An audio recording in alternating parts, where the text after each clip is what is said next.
I have such exciting news. I have landed my very first retailer. I am so excited to announce that Luna London, my candle brand, is now stocked on Fi, a home accessories website. I will pop a link down below if you'd like to check it out. Fi is one of two companies who found my brand through Instagram. In today's video, I wanted to share a few ways of how you can create a scroll stopping feed to be able to sell candles and also attract retail buyers. Subscribe and hit the bell if you're a budding candle maker looking to start and grow your own business.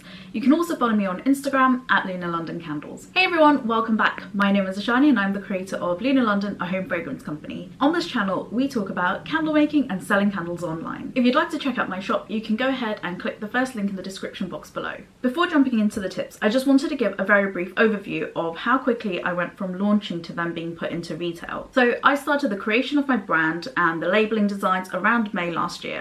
I officially launched in November 2020. Before launching, so before November, I barely shared any information or images about what my brand was going to look like or what my candles were going to look like. All of this sort of came after November. In the first week of January, it was amazing. I was contacted by two retailers who showed interest in wanting to place Luna London in their retail stores, both online and a physical store. And one of them was Fi. If I'm honest, I didn't think I would get into retail until like a few years from now. I'm very new, as you can see. I mean, being asked to go into retail 2 months after starting is quite scary. I mean, it's an amazing and excellent achievement, but it is scary because you have to start thinking and upgrading your packaging and your products to match that retail client. So it has definitely been a huge learning curve over the last few months and just trying to get ready for this. But today's video isn't about the growing pains. I would love to do a video about growing pains maybe later, but one of the things that really helped me land these two retailers is basically social media. And I have to say, this whole experience has showed me how powerful social media and branding is. So today I wanted to share with you a few things you can implement to your Instagram page to help you be more searchable and attractive to buyers and customers. The first thing you can do is optimize for SEO. SEO stands for search engine optimization. Essentially, it's utilizing relevant keywords to help your account be more visible and searchable. So what you need to do is head over to Instagram, go to edit profile, and in the name section, what you want to do is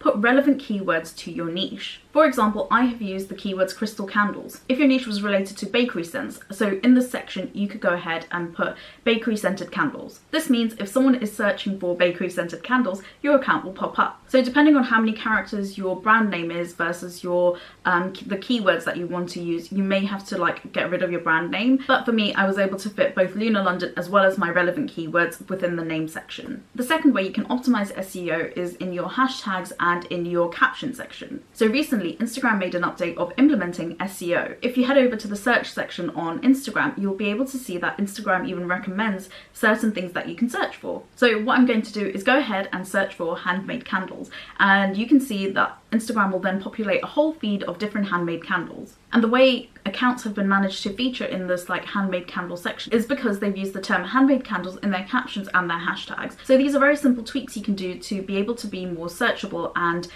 if somebody like a customer or retailer was searching for whatever your candle niche is, you could pop up. If your account looks like the thousands of other candle accounts out there, it's very unlikely a retailer or a candle consumer will want to stay on your page. That's why it's so important that your overall account, including your feed, is something attention grabbing and will want to keep people there. It's really identifying something that sets you apart from your competition. Now, how you grab that attention is going to look different for each person because that's the whole point. It's really bringing your uniqueness to your account to give it a really great first impression. The first thing I would suggest is to stick within your brand's color palettes. Not only will this help with your brand awareness and really reinforce your brand image, it's very unlikely that another brand will have the exact color palette that you have. So this is something that instantly makes your branding unique. The feedback I get from my feed is that it looks really calming, which is perfect because my tagline for my brand is to create calm. Using services like Later, I'll pop them in the description box below, but essentially it's a Instagram post scheduling service, which I use. So it's really great because it helps you visualize what your feed is going to be before you actually have to post it onto Instagram. The second thing you can do to improve the aesthetic of your feed is to have a rough layout. So I stick to my layout very strictly, but I see lots of accounts that do really well don't have a very strict layout, but they have some sort of layout. What I would say with a layout is to focus on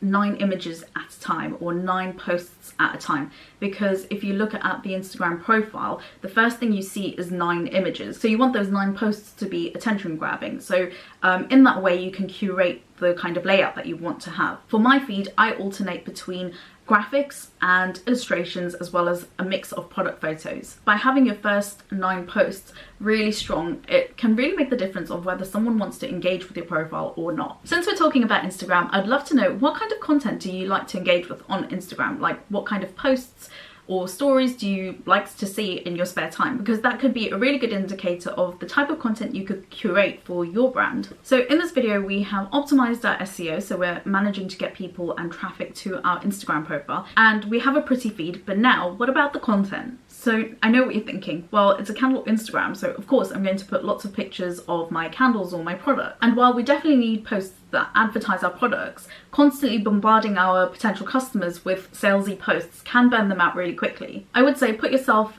in the position of when you're scrolling through your Instagram, what sort of stuff do you resonate with? And how do you resonate with sales posts? So for me, what I found really worked was that I have some sales posts, I have educational posts, and entertaining posts. So having a good mix, I think, is a really key way of bringing people to your account and keeping their attention. Having this mix will help you retain a wider audience who may not buy from you initially. I've said it in previous videos before, and I'm sure if you've looked into marketing, it takes people 7 interactions with your brand before they decide to buy.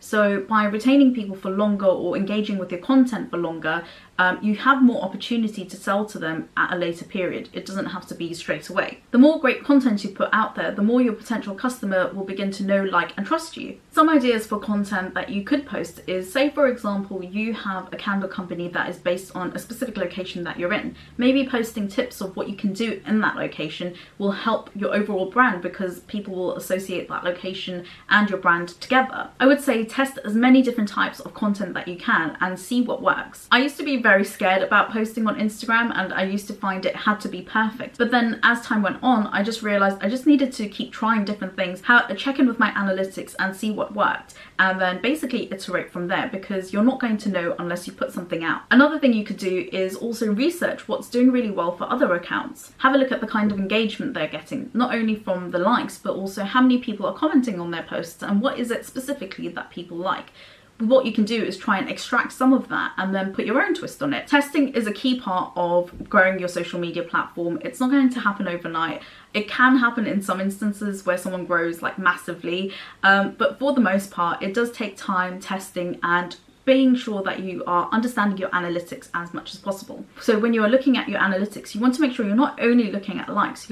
The most important thing, of course, is looking at your saves, your comments, and also the reshares, because you can see what is resonating with others. And when you kind of understand what is resonating with other people, you can basically keep making that sort of content or that style of content, but changing up and tweaking the information that you're putting in. So guys, that's a few of the things I do for my Instagram business profile. I have found that these tweaks and strategies have really helped my business be more visible and stand out a bit.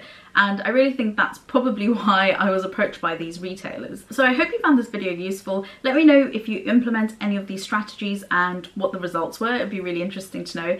If you did enjoy this video, I'd really appreciate a big thumbs up. And don't forget to subscribe and hit the bell if you want to see future videos from me. Until I see you next time, bye!